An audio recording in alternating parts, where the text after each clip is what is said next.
बच्चों, आज हम लोग पढ़ेंगे स्वप्रेरण, सेल्फ इंडक्शन क्या होता है। जब किसी कुंडली के धारा के मान में परिवर्तन करते हैं, परिवर्तन या तो धारा का मान बढ़ाएं या तो धारा का मान घटाएं। जब किसी कुंडली के धारा के मान में परिवर्तन करते हैं तो उस कुंडली के अंदर एक प्रेरित विद्युत वाहक बल उत्पन्न हो जाता है और एक मुख्य धारा जो हमारी है उस मुख्य धारा के विपरीत दिशा में एक प्रेरित धारा उत्पन्न हो जाती है। इस घटना को स्व प्रेरण कहते हैं। इसको अच्छे तरीके से समझते हैं। हमारे पास ऐसे एक कुंडली है, ऐसे एक कॉइल है और इस कॉइल को हमने क्या किया, एक रिहास्टेट से ऐसे जोड़ दिया। ये रिहास्टेट है और ऐसे एक सेल है, ऐसे जोड़ दिया गया। ये रिहास्टेट है। जब इसमें करंट फ्लो करेगी, इस साइड में करंट आई फ्लो करती है ऐसे ऐसे, तो ये जो रिहास्टेट हमारा है, करंट का मतलब हुआ एक पॉइंट है। अगर करंट रेजिस्टेंस का मान कम करेंगे तो करंट बढ़ेगी, रेजिस्टेंस बढ़ाएंगे तो करंट घटेगी। तो इसके अंदर क्या होती है, प्रेरित धारा उत्पन्न होती है। ये हमारा मेन धारा इस दिशा में जा रही है, मुख्य धारा ये, और एक प्रेरित धारा उत्पन्न होती है जो हमारे मुख्य धारा का विरोध करती है। यह है आई, प्रेरित धारा। प्रेरित धारा ये केवल क्षण भर के लिए उत्पन्न होती है। जब धारा के मान में क्या करते हैं, परिवर्तन करते हैं। धारा के मान में परिवर्तन करते हैं तभी अगर धारा स्थिर बहने लगे, 2 एम्पीयर की धारा कांस्टेंट हो जाए, तब यह धारा उत्पन्न नहीं होती है। जब धारा के मान में परिवर्तन हो, यानी इसको आगे पीछे ऐसे किया जाए, इस तरह से किया जाए, इधर ले जाएंगे करंट बढ़ेगी, फ्लक्स बढ़ेगा, प्रेरित धारा बढ़ेगी। अब फ्लक्स की बात आई, आपको बताया गया है अगर कोई कॉइल है ऐसे और इसमें करंट अगर फ्लो कर रही है आई, तो इसके अंदर क्या उत्पन्न होती है, क्या जनरेट होता है, मैग्नेटिक फील्ड जनरेट होता है। इसकी वैल्यू होती है B बराबर μ0/4π2π/NI/R। इसके अंदर करंट जनरेट होती है। Electric field, magnetic field generate होती है और मैग्नेटिक फील्ड करंट के बढ़ने से फील्ड का मान बढ़ता है, यानी फ्लक्स में क्या होता है, परिवर्तन हो। फ्लक्स का मतलब हुआ अगर इस एरिया में, इसका कुंडली का एरिया अगर ए हो तो B × A = क्या हो जाएगा, 5। तो ये B का मान, फ्लक्स का मान बढ़ेगा, B का मान बढ़ेगा तो फ्लक्स का मान बढ़ेगा। अब फ्लक्स का मान बढ़ता है या घटता और बढ़ता है तो फैराडे कहता है E = -dϕ/dt। और जब यह EMF जनरेट होता है तो इसमें करंट फ्लो करती है I = E/R, और वही करंट हमको यहाँ पर दिखाई देती है जो हमारे धारा के मुख्य धारा के मार्ग में क्या करती है, ये बाधा उत्पन्न करती है या विरोध करती है। अगर यही प्रक्रिया, अगर मान लीजिए ये धारा का मान, मुख्य धारा का मान बढ़ रहा है, अगर मुख्य धारा का मान को घटाएं, ऐसे करते हैं,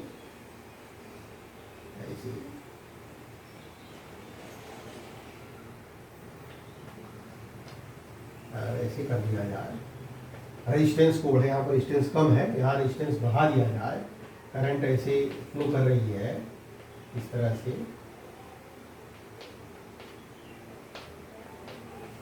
तो अब धारा क्या होगी, ये प्रेरित धारा आई है यह उलट जाएगी। प्रेरित धारा आई क्या होगी, उलट जाएगी। जब धारा का मान बढ़ रहा है तो मुख्य मार्ग, जब धारा का मान बढ़ रहा है तो ये उल्टा लग रही है, और जब धारा का मान घट रहा है तो ये भी, यानी यहाँ पर कह रहे धारा का मान घटने नहीं देंगे, और यहाँ कहती है प्रेरित धारा की धारा का मान हमेशा अपोज करती है। इसी घटना को बोलते हैं स्व प्रेरण। तो स्व प्रेरण की परिभाषा क्या होगी, इसको पहले हम नोट कर लेते हैं। जब किसी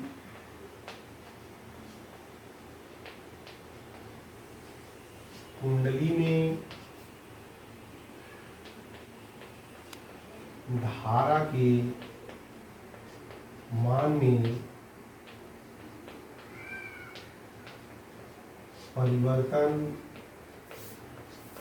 करते हैं तो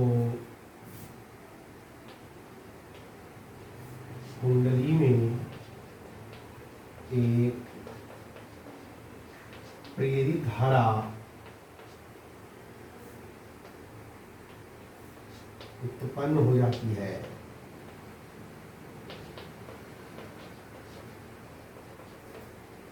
जो मुख्य धारा का विरोध करती है।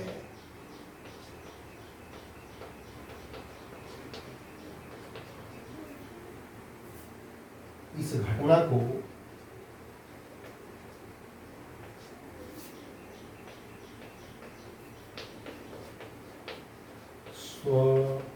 स्वप्रेरण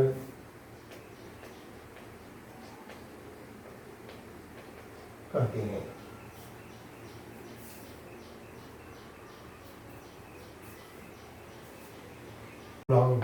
या स्वप्रेरकत्व कोफिशिएंट ऑफ सेल्फ इंडक्शन और सेल्फ इंडक्टेंस क्या होता है, इसको समझने के लिए देखिए हमारे पास ऐसे n फेरों वाली एक कुंडली है। ऐसे n फेरों वाली कुंडली है। इसमें फेरों की संख्या कितनी है n, और इसमें करंट कितनी फ्लो हो रही है I। जब I करंट फ्लो करेगी तो जो एक फेरा है, एक फेरे से जो बद्ध फ्लक्स होगा वो क्या होगा फाई। ऐसे इसमें कितने फेरे हैं, n फेरे हैं, तो कुल फ्लक्स की संख्या क्या होगी n फाई। यानी n फाई जो होगी वो किस पे डिपेंड करती है, I पे। I का मान बढ़ेगा तो n फाई का मान बढ़ेगा, I का मान घटेगा तो n फाई का मान घटेगा। तो कह सकते हैं n phi is proportional to I। ये जो n फाई है इसको बोलते हैं फ्लक्स ग्रंथिताओं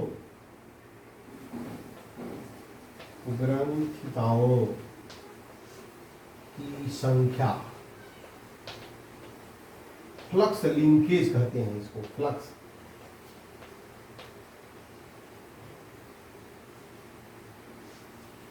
लिंकेज।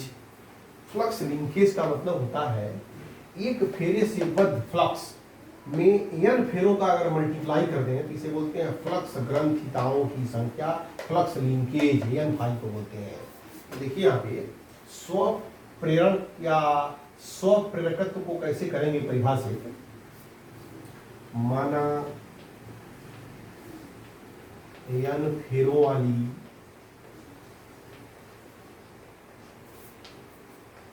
किसी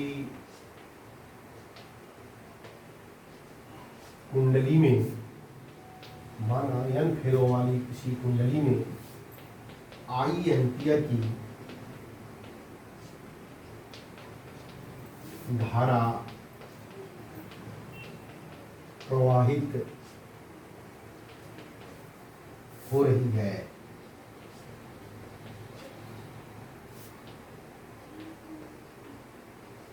कुंडली के प्रत्येक फेरे से बद्ध चुंबकीय फ्लक्स हाई हो तो flux ग्रंथिताओं, flux linkage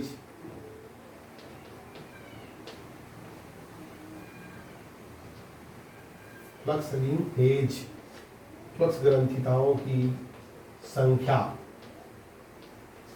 n phi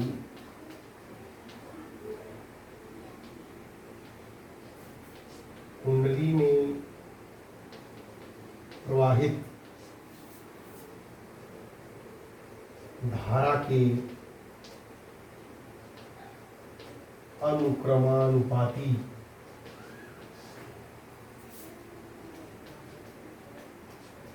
होता है। अर्थात N phi is proportional to I, या N phi is equal to capital L I. Capital L क्या है? नियतांक है। जहां कैपिटल एल एक नियतांक है, इसे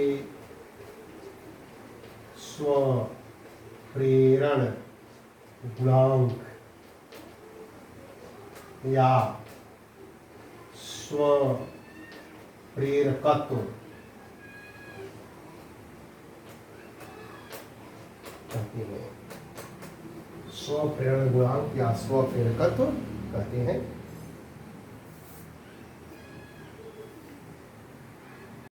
N phi is equal to L I, या यहाँ से हो जाएगा एल बराबर एन फाई बटे आई।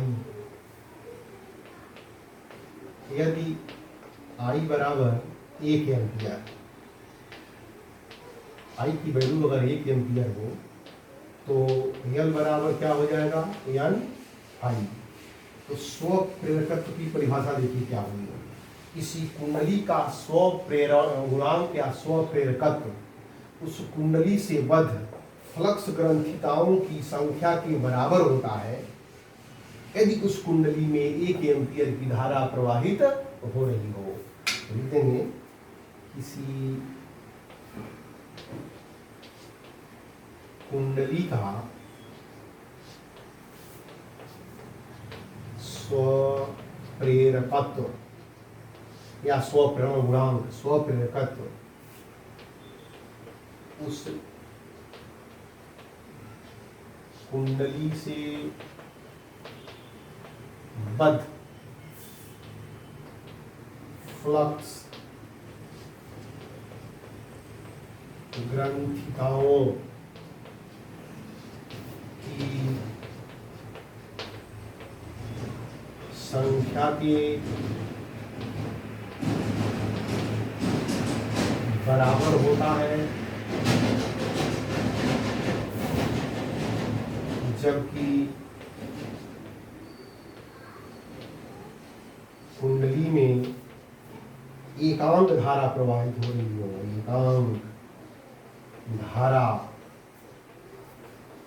प्रवाहित हो रही हो।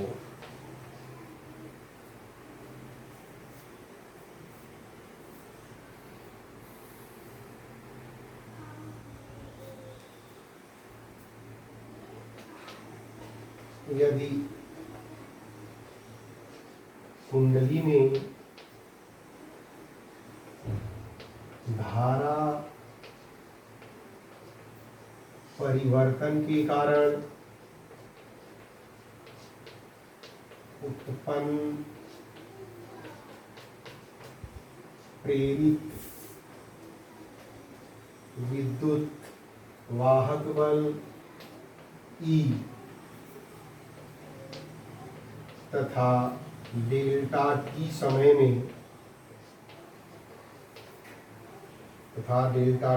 में फ्लक्स में परिवर्तन डेल्टा फाई हो तो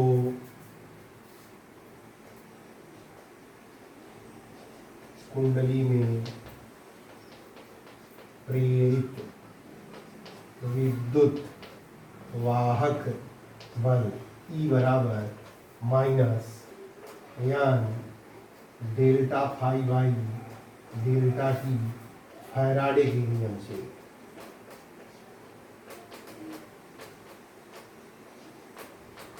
फैराडे के नियम से, फैराडे का नियम कहता है E equal to minus N delta phi by delta T. जब ऐसी कुंडली है और कुंडली में जब धारा के मान में परिवर्तन करेंगे, धारा के मान में घटाएंगे और बढ़ाएंगे तो इसके फ्लक्स में भी परिवर्तन होगा, क्योंकि करंट के फ्लो करने से अंदर मैग्नेट उत्पन्न होगा, चुंबकीय क्षेत्र उत्पन्न होगा, मैग्नेटिक फील्ड उत्पन्न होगा।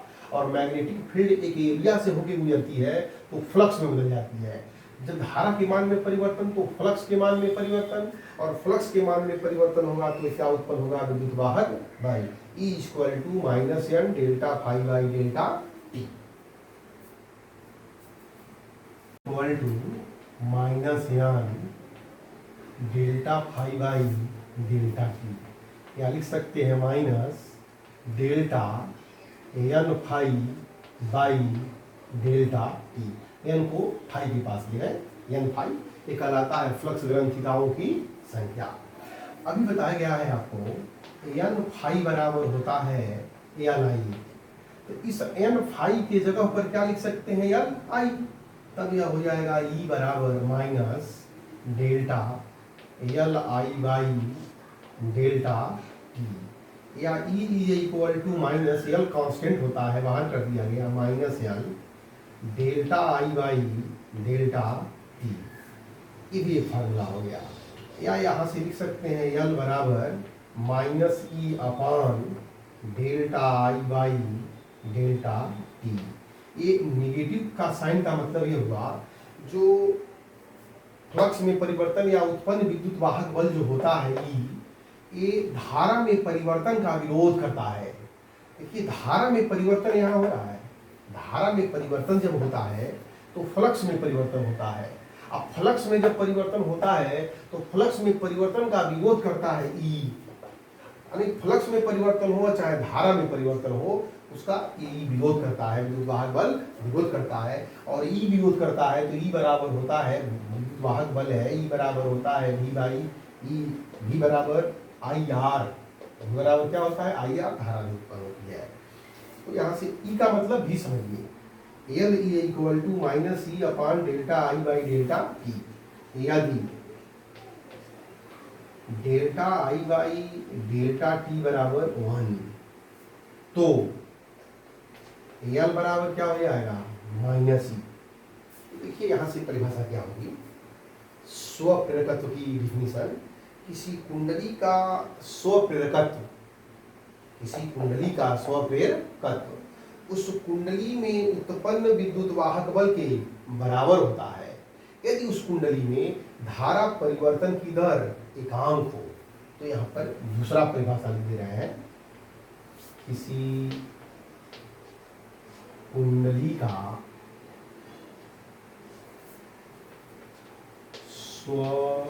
स्वप्रेरकत्व उस कुंडली में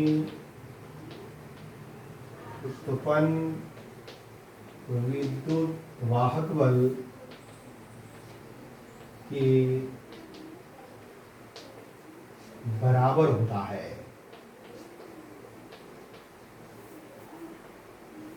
जबकि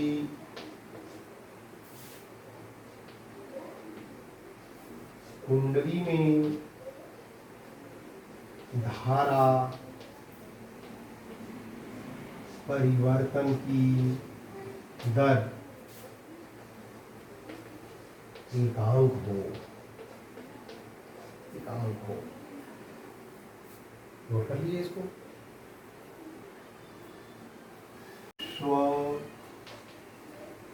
स्वप्रेरकत्व का मात्रक।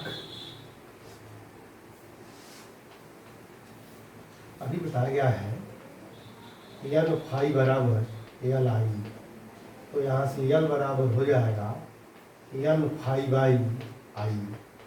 ये तो संख्या इसका मात्रक नहीं है, फ्लक्स का मात्रक होता है वेबर और धारा का मात्रक होता है एम्पियर। इसका मात्रक हो गया वेबर प्रति एम्पियर, या इसे बोलते हैं हेनरी, हेनरी इसको लिखते हैं कैपिटल एच से। इसका मात्रक होता है वेबर प्रति एम्पियर या हेनरी। धीमी सूत्र,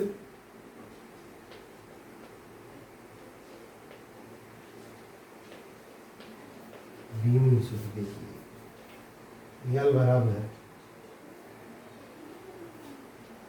N phi by I. N का तो बी में सूत्र होगा नहीं, फाई का होगा। फाई बराबर होता है बी इंटू ए अपान आई। अब देखिए एफ बराबर होता है आई बी एल। एफ बराबर तो बी बराबर किस क्या हो जाएगा, F upon I L. B के जगह पर लिख दे रहे हैं F upon I L A आई। और सबका बीमा हम जानते हैं, बल की बीमा एम एल ई पर -2, एरिया की बीमा एल स्क्वायर। धारा आई और आई है तो धारा की बीमा ए, लंबाई की बीमा एल, धारा की बीमा ए। देखिए एक एल से एक एल कैंसिल,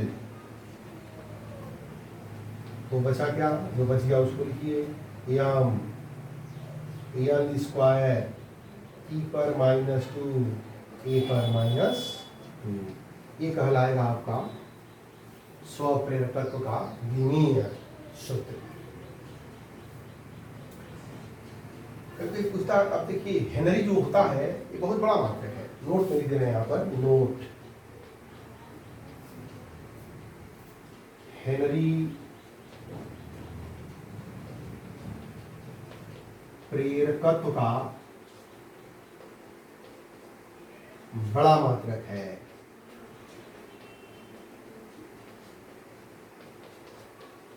व्यवहार में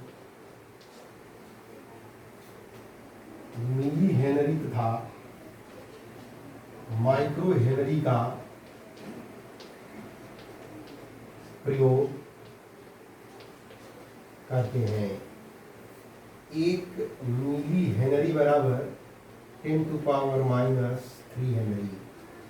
1 माइक्रो हेनरी बराबर 10⁻⁻6 हेनरी।